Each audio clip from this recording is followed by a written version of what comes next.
And we're joined now by Darrin Mosher, candidate for Centerville City Council. Thank you for being here, Darrin. Thank you for having me. And you're no stranger to Centerville City Hall, and having served on Parks and Rec, and then since you said 2007, the Planning and Zoning Commission, is that correct? Correct.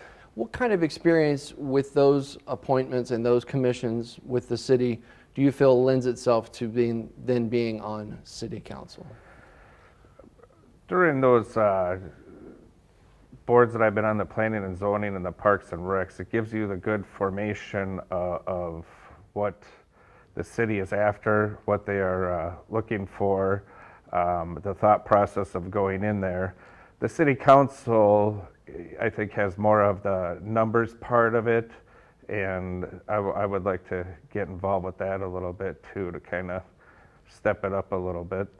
To be more involved and kind of see a larger picture of the city. Yeah, more involved, a larger picture of the city, you know, and a little bit more buy-in and stuff. Because you feel it's important to continue to see certain things in the city where you've chosen to live and to have a family and other things like that, is that the reason? Correct, yes. I've been a resident since 1994. We've had 3 children go through the Centennial schools, and we've done some great development out there in Centerville. We've had some great growth, and we've done well with the lands and stuff that we have, and have brought some good businesses into Centerville. You know. Compared to some other cities, Centerville is a little different in that it's completely surrounded by another community. Yeah. And so that dictates development. That dictates you can't really build beyond that. You can't, you're contained in there, but there are still opportunities. They have some new homes going up there on the lake, on Centerville Lake. And also a very contested issue, I believe, is the development in the downtown area of an apartment building, right? Correct. And that, over the past year or so, really brought out a lot of community activism or comments and things like that. Where have you seen that process, and what do you see that's important in that whole process?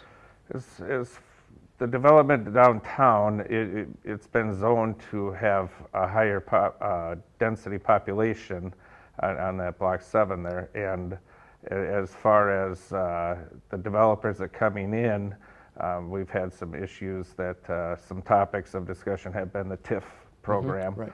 And that's been kind of what most people are concerned about. Plus, you know, of course, putting a taller building right around in that area with the current housing around there is a concern of a lot of the residents that live around there. And also you've got commercial and industrial development there on the southeast of downtown going out towards Highway 35. Always looking for more businesses to relocate there. We've seen some open in the past couple of years, maybe more on the way.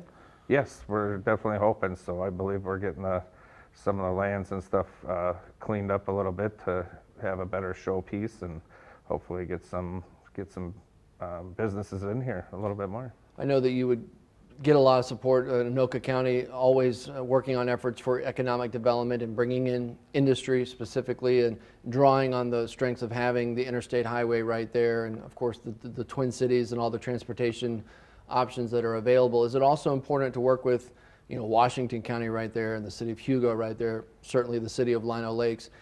Are there considerations there, or are there opportunities to work with those surrounding communities to try to find a good fit for the city of Centerville? Well, I think there's always opportunities to work with the neighbors and being a good neighbor, and yeah, we work well with them. We work a lot with Lino Lakes as far as Washington County and stuff like that. Yeah, we're right there with them too.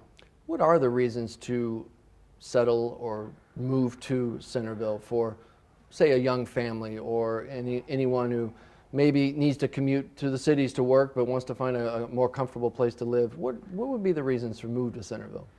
Centerville is a great place to raise a family for many reasons. I mean, it's a pretty small community, still got pretty much a small town feel to it. We are growing a little bit.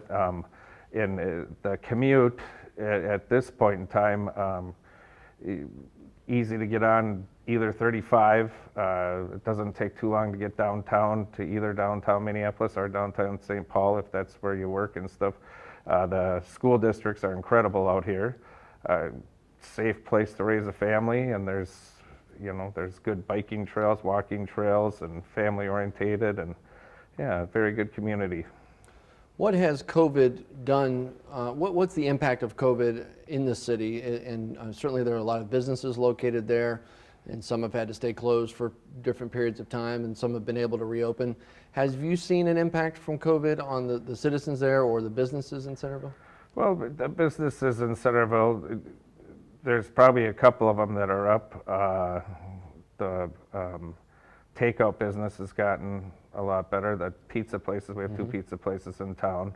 Of course, the Liquor Barrel is probably doing real well, but yeah, there's been a lot of impact. You gotta, when you're out walking or biking, you gotta kind of watch on the paths of passing and make sure you're wearing your mask, and the safety of others is very important, and the businesses out there are practicing the wearing the mask thing very well, I believe. Do you feel like COVID has impacted anything that the city was working on or could be, or in your opinion, should be working on in terms of any of its interests that COVID kind of put a halt to that you would like to see continued once we can kind of get over that obstacle, hopefully? Yeah, well, I'm sure that it has impacted the growth of the city and the businesses that are looking around for expanding or are developing in a new area, of course. Growth right now anywhere is probably at a standstill till we get things figured out. As far as growth in the city of Centerville, we do have a few, parcels of land open still. I think they're being randomly viewed and sought out, and sometimes the plans are brought forth to us to see what we think of it, and yeah. Okay. So there's still people looking. Yeah, certainly so. More development, real estate, single-family home development in the city of Lino Lakes that's right there with the city of Centerville. Could that lead to other maybe retail if there's a chance or a spot opens up, or there's redevelopment opportunities for maybe a restaurant or something like that? Would the development of other homes nearby drive that in the city? You would sure think so. As you know, a person looking at a parcel of land that is zoned for development of a restaurant or a business of some sort, what drives it is what's around it. The residents, as the occupancy gets higher, the demand is there for the businesses to be there. So I think how they're developing in that area, I think we should be able to attract a few things out there that would help us out. Been some turnover at City Hall here recently. The mayor left, and D. Love then moved into the spot of mayor, and he's up to be elected, unopposed at this point, obviously, so that's going to happen.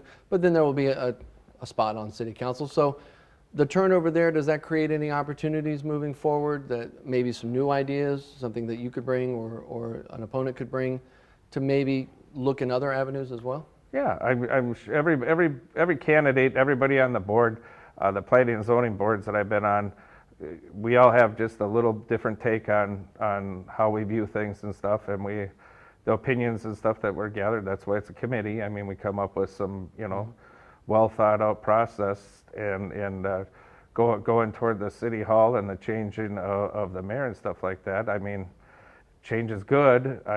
Dee's been involved with the city for a long time. Right. He was planning and zoning, and then city council for many, many years. So he comes with great experiences and great knowledge.